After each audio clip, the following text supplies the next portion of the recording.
This is the Cross RC HC6. I finished the build recently and I really like it. Now I've made a small change and it came with this tray. Just 4 screws hold it on.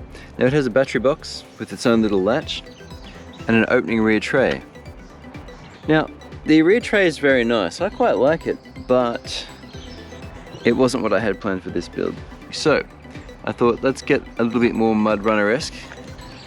So as you can see, I painted every single bit.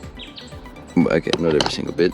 I missed a few bits, but for the most part, it's been completely finished in either black or brown, with a few conspicuous white areas that I missed, but that's okay. The bonnet and doors don't open. There's no glass for the side windows, but there's plastic on the front and rear.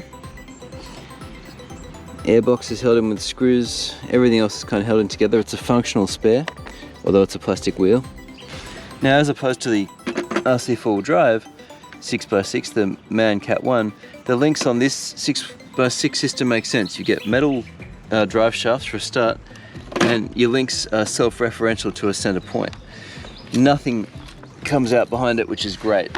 Everything's held on nicely. It's not just glued. There's a lot of metal hardware involved as well, which is good. Now it comes with a 45 turn brushed motor.